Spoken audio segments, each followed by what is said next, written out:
Hi friends! This is Dainty Tank. Thank you for joining me. Welcome back. This is First Snow Part 8. Poke Totoro in the upper eye card area and see the rest of this. I always say that all the time, and the reason being is it allows me to then just prompt an iCard. And the reason the iCards are important is because it links things together. As you go through the series, more links means more capability for people to find, as well as connection between them, which signals Google for better results. It's all of the SEO. Wiggly waggly search engine optimization wizardry. Yes, that. So, last we left off, we had kind of gotten steamy there. We had one date, the date, and the date was all it took. And these two were basically just having a slow burn romance over this whole series, and we just were like outside observers until, but boom, we're going to accelerate. And we're gonna U-Haul, we're gonna meet parents, apparently. It's a big deal, so we'll see how this goes, especially since Elaine doesn't have a connection at all to her parents, so who knows? Let's load! Again, this is a free game. I don't know how. Okay. Actually, I'm gonna click. There we go. Okay. The classroom lies silent. I'm gonna turn this down because it's loud in my ears. And yes, I was watching an odd crack. Deal with it. The classroom lies silent, save for the scratching of a pencil against paper. I've already finished my math test. The unwillingness to be the first to turn it in being the only thing keeping me glued to my desk. I'm thankful for the chance to rest, though. Aleen's pace as we scoot around the zoo took all my effort to keep up with, and then there was the other business we got up to. The extracurricular activities.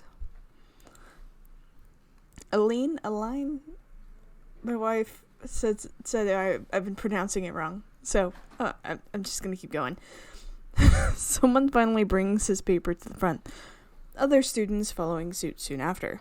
I quickly joined them, eagerly placing my tests on the teacher's desk, packing my things afterwards. The last final of the semester now over, I'm ready to go home and see Aline one more last time before she leaves for Colorado. Hey! Love the bold here. The loud voice from behind makes me jump in startlement. Oh, Caprice, hey. My heart slowly moves out of my throat, with Caprice and I starting off together towards the art club. I had considered asking Aline if we would walk back to her apartment together instead, but I couldn't leave without saying my goodbyes to Caprice and Wallace if I could find them. What brings you to my class anyway? Millie wasn't around, so I was lonely. So I'm the second choice, huh? Well, at least I can be around for her. You two really are close, aren't you? Yep, we grew up together, and now we even live together, Millie and me, and Haley. She's our other friend. We take good care of each other. That's cute. There really are all kinds of relationships. A throuple, for instance. Sorry, I'm joking about it. But probably not in this case. It's so different from high school, where everyone was neatly organized into friends, classmates, or strangers. And we all just lived with our parents. Do you have a roommate? What are they like? I live with a family friend. She's nice, even if she looks a bit rough. I have the apartment to myself a lot, though. Statement seems to give Caprice food for thought. You shouldn't look so tired. School's finally over for the year. And that's why we're having an extra special art club meeting. have to channel that Caprice energy. Just absorb it from the universe. Just Caprice! Extra special? You'll see what I mean. I have a feeling she's working this out as she goes along. I still can't decide if I like that spontaneity of hers. It's endearing, but there's no sense of stability to her like Aline has. Speaking of, as we head towards the arts building, we spot Aline just outside, busy huffing into her hands and rubbing them together for a little warmth. It takes a moment for her to notice us. Aline, hi! As she looks up to my direction, I notice her shoulders relax a little. It wasn't long ago that I only ever saw Aline tense on guard, but now she reflexively relaxes around me. It's nice. Aw. For her part, Caprice just bowls on ahead without a care in the world. Hey! Aline tenses right back up. She sees my companion, the moment lost. Still, I'm left rather happy at the effect I have on Aline, whether she notices it or not. Afternoon, you two. Caprice, why are you looking at me like that? It's creeping me out. Caprice grabs onto both our shoulders and, to my surprise, directs us away from the arts building. Oh, hold on, that face, that one. And the little wiggle. Now I got something planned. Do. We've had a change of plans. Ding. It's so cute. Do I get a say in this? Once again, Caprice either doesn't hear or chooses to ignore the question. Beep. Ah.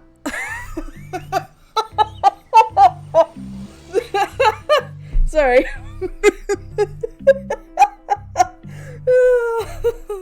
Oh my god, Caprice didn't have a plan. Just like, hey, do you have a roommate? You're alone, you say. Mm-hmm. Oh my god. By the time we arrive at my apartment and shirk our coats, it's already dark enough to flick the lights on as we enter. Apart from the sound of passing cards, the only sounds are Caprice's exaggerated sounds of thoughtful inspection.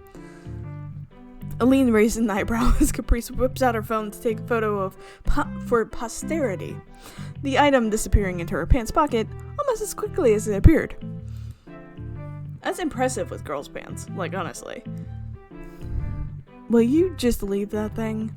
You've been fiddling with your phone on the way here more than Allison does. Hey. Well, it's true. Caprice gives a thumbs up.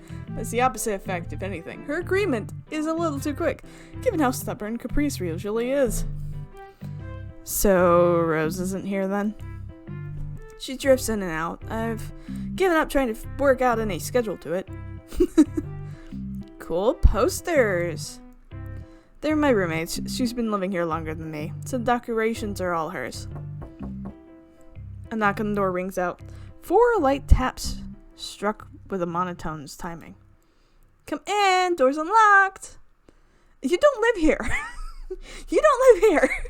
Why are... I made sure the door was unlocked to the apartment I don't own! Yay! Who'd you invite over? Huh? What's going on? This is my apartment, you know? Caprice just grins, giving a grimace from Aline. What did you think I was on my phone for? I called over some friends and we're having a banger. Let's get some fun. Oh my god. You kid. I thought you said Millie was busy. The old door creaks open with Millie's head peering into the living room. Assured that she's come into the right place, she skips in with the unmistakable figure of Wallace following her like a giant shadow. Millie! Have you heard from Haley? Oh my god. They just transformed. Millie answers as she takes off her coat. Wallace does the same for his scarf. She's at home, sleeping. Seems like finals tired her out. She never wants to go anywhere. So cute, the little pout. I can't pout like that. Nope. Not a dainty pout. I don't know this Haley, but I feel like I can relate. It's not just about finals or going particular places. Being around people is exhausting in itself. And you now have 4 people unexpectedly in your home. I'm sorry, Allison. Lately, I've been looking forward to it, though, even if it takes a lot out of me. The clinking of bottles draws my attention, looking downward, showing a 6-pack of bottled beer being carried in one hand and a plastic bag with a couple of brightly colored nacho packets visible inside. Oh my god. Caprice looks up to the 2, surprised just as I am by the present they've brought along. Just a little something for the special event. I couldn't believe you didn't take the Santa hat they were offering, though. Oh, that's a pout. I'm not wearing a Santa hat, Christmas or not. Why not? Would have suited you. Don't you start. So this is Caprice's plan, a party to celebrate the end of college for the year. I really would have preferred her to just tell me, but there's also a begrudging respect that she apparently managed to organize all of this during the short trip from college to my apartment. I'm about to warn Wallace about Millie casting covetous eyes on his beer when Aline leans over and murmurs in my ear, "Is a party here gonna be a problem for you?" It'll be fine, I think. Satisfied with my answer, she steps over to the couch and takes a seat with a sigh. Despite my waving off the concern, I appreciate Aline's sense of responsibility. As we talk, Wallace sets down the beer and chips on the table. Caprice wastes no time in scooting over and ripping open the bag, Millie soon following and taking a seat across from her. The fact she steals one of the beer bottles doesn't go unnoticed. Millie. Just the one. It wouldn't hurt, right? Hey, stop hogging the chips. But I'm hungry. Wallace just sighs, defeated as the 2 pick her over the food. I feel a little sorry for him, but given he did bring them. Make yourselves at home, I guess. Oh, those looks. Oh, all of those looks. Aline gestures for me to join her, jerking her head, giving up any thought that I could control them. I skip over and take a seat on the cushion next to her. As Aline turns towards the television, she finds a beer bottle in front of her face. Looking up and smiling Wallace offering it, she takes it in her hand. Merry Christmas, Aline. Cheers. Same to you. Aw, their friendship is so cute. Aw, the 2 clink their bottles together, popping the lids with the bottle opener on Wallace's keychain before Aline slouches back into the couch. Yeah, I have one shaped like a guitar on my keychain. Just pop. Don't drink and drive. Drink responsibly. Boom. Anyways, back to it. Well, the thought passes my mind that the last thing I'd want is an alcohol-fueled mess at my place. Those fears are put to rest as the 2 gently sip away. They're just friends sharing a drink, not partygoers looking to get drunk as they can. Looking around the room, this sure is low-key for a college party. We're just friends drinking and gossiping. It's nice, far from the wild craziness I expected when I heard tales about college when growing up. Guess I fell in with the right crowd. Oh? What are you doing hanging out with us losers anyway, Millie? Writing club not doing anything special? They're doing this and that, but most of them seem to have plans. The leader and his friends are graduating, so I'm going to be up to me to keep the ship sailing. Sounds like you're going to have your hands full next semester then. Always up for a challenge. Always. Oh. Hey. Hey, Wallace. Caprice's excited tone as she wolfs down another mouthful of nachos fails to enthuse him. remember that we talked about that at that pizza place? I mean, about your club and all? No. But no. Millie grins triumphantly. At her friend's expense. Feel a little sorry for Wallace being caught in their rivalry.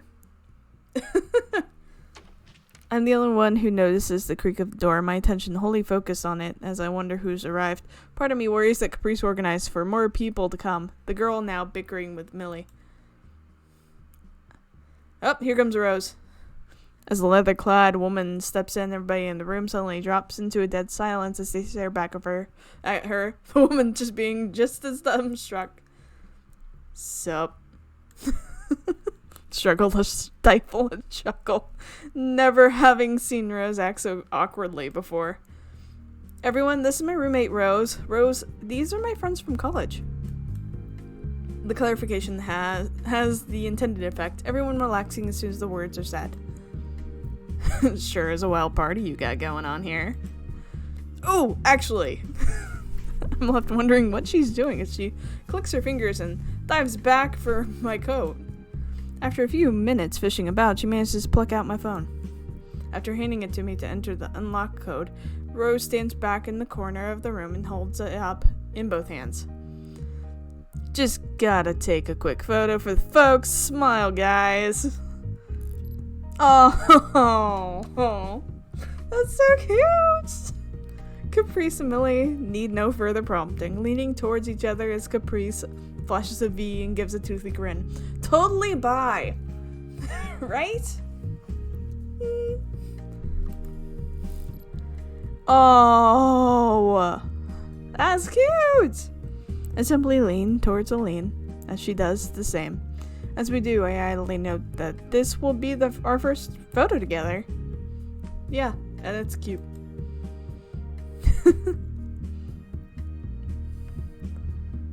Aww. Yes. As Rose brings the camera steady, I can't stop myself from smiling. I spent so long stressing about being away from my family, but before I knew it, I found myself surrounded by a new one. We might all be a bit odd, but we get along. I find someone to hold dear and who cares for me. We're all in this together, celebrating life in my little slice of the city. I finally made a life that I can call my own. Thank you, everyone. Rose, Caprice, Wallace, even Millie. And especially Aline. That's so cute! Oh, world apart? Achievement unlocked. Act 3. A world away! We're gonna keep going straight into it because of the fact that that was a cute, quick end, and we're going to jump roll. We're gonna jump roll straight into 3. 3 it. Yeah, okay. Nope, we're not trying this. Also, I forgot my charger. It's okay. One thing I hadn't counted on when asking Aline if I could come over was how large the distances involved were. I'm already feeling the difference from home. Colorado and Utah might be right next to each other on the map, but all to be seen between them are vast plains of utterly nothing. Facts. It's just plain desert. It sucks so much. I've driven through it, and oh my goodness, it's just hours upon hours of just flat nothing. Absolutely nothing. There's just nothing there. And it's so boring. Ugh. With noon approaching, little else around for miles as we motored down the endless strip of tarmac, Rose made an executive decision to chance this place for some lunch. Did Rose take you? That's impressive. Rose is such a great friend. It's a little chintzy for my taste. The faux 50s interior decorated with a mishmash of cheap Americana. But Rose is in her element as she shoves down another hunk of meat. At least it's quiet behind the cheerful music, given we have the diner to ourselves. I've barely slept all night, not only at the prospect of seeing Aline's home, but at this being my first trip so far from my own. Right now, though, I'm just glad to be free of the motorbike's vibration and noise. I'm finally being used to the odd short trip around the city, but this road trip is something else entirely. Oh my god, there's a little flag in your nachos. Did you pull off the jalapenos? You did. Aww. Still getting your bike legs, huh? It's been 4 hours. Give me a break. 3 more to go. She digs in once more as I groan and try to swing my legs back to life. Man, the steaks here are amazing. You're missing out. I think I'll be fine. I'll take a sip of my milkshake while gauging how best to tackle the huge plate of steaming nachos before me, buried in cheese, sauce, and sour cream. The jalapenos are carefully picked off and sitting to the side. Oh, and it's snow. Doing motorbike on the snow. Oh. There's not much to see here as I glance out the window. Oh, those are pretty. Just an endless plain stretching onto the horizon. An enthusiastic welcome sign at the otherwise invisible border being all that indicated we'd entered a different state. Yeah, but the actual, Rocky Mountains are really pretty to see. Really, really pretty to see. I'm not sure why I expected, really. I knew there were no rivers or anything defining the border, but it's a different thing to see that for yourself. Just so arbitrary. A line on a map, nothing more. Yeah, a line on a map. Far from being any sort of revelation, it just makes me feel rather silly about being so sheltered. This all probably barely registered to Aline as she drove along the lonely highway.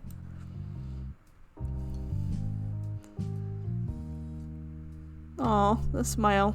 Rose picks up her phone to check the address I gave her once again, forcing down the current chunk of steak she's eating with a giant gulp. Is she staying the whole time, or how's that going? Still have a while to go, huh? If it's as close as to the big city as you've said, we shouldn't have a problem finding the place. So she's never told you anything about her home, her family? She mentioned her sister once. She scratches the back of her head as she thinks. I didn't mean to pry, but I still don't get why she'd come all the way from outside the state to live in Utah. Not that I have anything against the place, I do like it, but it's not exactly where I'd choose if I were her. Good point. Really good point. But coming here just for community college, that's the part that gets me. I'm not exactly an artist, but from what you said, she could probably get a scholarship at a proper college. Sounds like she could probably afford tuition even without one. Rose looks to me for answers, but I have none.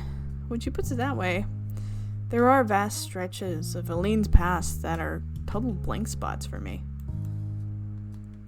She leaves me to stew as little as we eat over our respective meals, piping up again as she chews.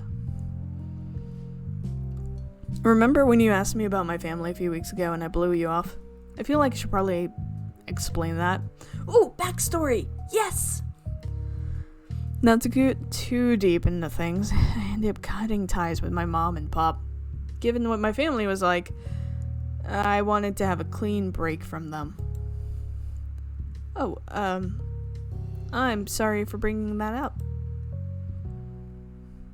I've made peace with it, don't worry. My point is, failing to remember, she starts circling her fork in the air.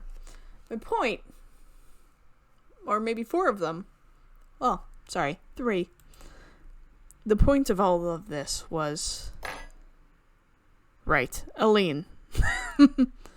I'm just saying that there might be a reason she's cagey about her personal life. I guess that makes sense. My nod earns a comforting grin. You're a good kid, Allison. I'm sure you'll do fine. In fact, you even taught me a little something. To be honest, I expected to be mothering you around when you first arrived to live with me.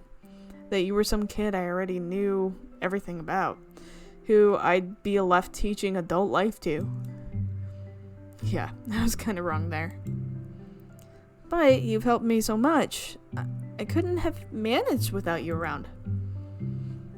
And you've surprised me so much. You made me rethink how much I know about the world and other folks as an adult. I got a little arrogant without even realizing it, and you brought me back down to earth. I thought adulthood was about knowing everything, but it's actually about admitting how much you don't know. Wanting to thank you for teaching me that. That's a really good lesson. Yeah, adulthood is admitting I don't know. I really don't, my friends. Satisfied with her explanation, Rose quickly gets back to her precious steak. As she should. Also, that's an awesome tattoo. Left in thought, I get back to my own food. I didn't realize I could have such an impact on another's life, let alone Rose's. I looked up to her so much that I forgot we're both just muddling through life together. Aline's lived so much of her life in a solitary manner that maybe opening up to me isn't as easy. Maybe she just doesn't want to, given her past experiences. Alina sighed. This trip's probably a good thing. It'll push you out of your own comfort zone a little bit. You've already grown in the time I've been bunking with you. Just hang in there, alright?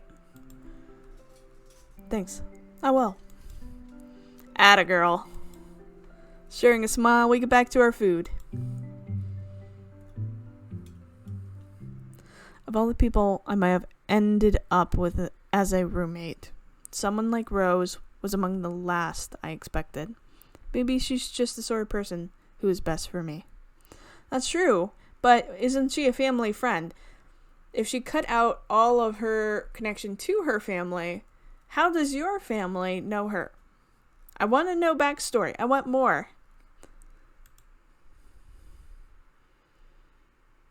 High speed. Okay. I think this is a good stopping point for today. I will be very honest with you folks. I had dentist work, and so it's hard on my mouth for breathing right now. So, I hope you've enjoyed this. We're going to pause here before getting into the next part of this. We'll see how Aline's family situation happens, and more on Colorado next time. But while you're waiting, you should poke the Totoro, you should poke the subscribe, you should poke the like buttons, poke the things, poke the stuff. And with that, I love you all, and I'll see you next time. Bye!